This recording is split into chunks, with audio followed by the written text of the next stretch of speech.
અખિલ ભારતીય વિદ્યાર્થી પરિષદ ગુજરાતભરમાં વિરોધ પ્રદર્શન કરી રહ્યું છે, જેનું કારણ છે જનજાતિ વિદ્યાર્થીઓના શિષ્યવૃત્તિને લઈને શિષ્યવૃત્તિ રદ કરવાનો જે ગુજરાત સરકાર દ્વારા નિર્ણય લેવામાં આવ્યો છે, આ પરિપત્રનો વિરોધ કરતા એબીવીપી દ્વારા વિરોધ પ્રદર્શન કરવામાં આવી રહ્યું છે। સાથે જ ગ્રાન્ટેડ લો કોલેજને લઈને પણ તેઓનો વિરોધ હશે।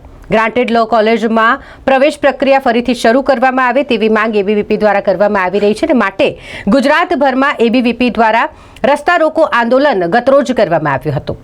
આ આંદોલન આગળ પણ ચાલુ રહેશે જો આગામી દિવસોમાં તેમની માંગ સ્વીકારવામાં નહીં આવે, સમસ્યાઓનું નિરાકરણ નહીં આવે તો તેઓ દ્વારા આ આંદોલનને ગાંધીનગર સુધી લઈ જવામાં આવશે તેવી ચીમકી પણ ઉચ્ચારવામાં આવી છે। સાથે જ આગામી કયા કાર્યક્રમ વિરોધ પ્રદર્શન અંતર્ગત કરવામાં આવશે તે વિશે પણ એબીવીપીના ગુજરાત પ્રદેશ મંત્રી દ્વારા માહિતી આપવામાં આવી। તેમના દ્વારા જણાવવામાં આવ્યું કે આગામી દિવસોમાં તેઓ દ્વારા ગુજરાતભરમાં તમામ જે ધારાસભ્યો છે તેઓને પણ આવેદનપત્ર આપીને આ અંગેની રજૂઆત કરવામાં આવશે અને ત્યાં સુધી જો નિરાકરણ નહીં આવે, આ સમસ્યાનો ઉકેલ નહીં લાવવામાં આવે તો પછી તેઓ ગાંધીનગર જઈને આ મામલે વિરોધ પ્રદર્શન કરશે।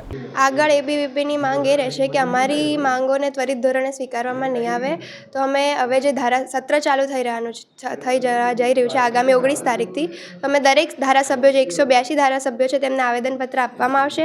ગાંધીનગર સુધી અમારી યોજના બનેલી છે કે આંદોલન કરવામાં આવશે અને સમાજ સુધી આંદોલનને લઈ જવામાં આવશે। હા, ઘણા બધા વિદ્યાર્થીઓ જનજાતિ વિભાગના જે છે જે સંપર્કમાં છે અને તેમના ઘણા પ્રશ્નો સામે આવ્યા છે, તેમને લઈને જ આજે અમે એમના રિપ્રેઝેન્ટેટિવ બનીને આજે અમે એમને માટે લડત આપી રહ્યા છીએ। શું લાગે છે માંગ પૂર્ણ થશે?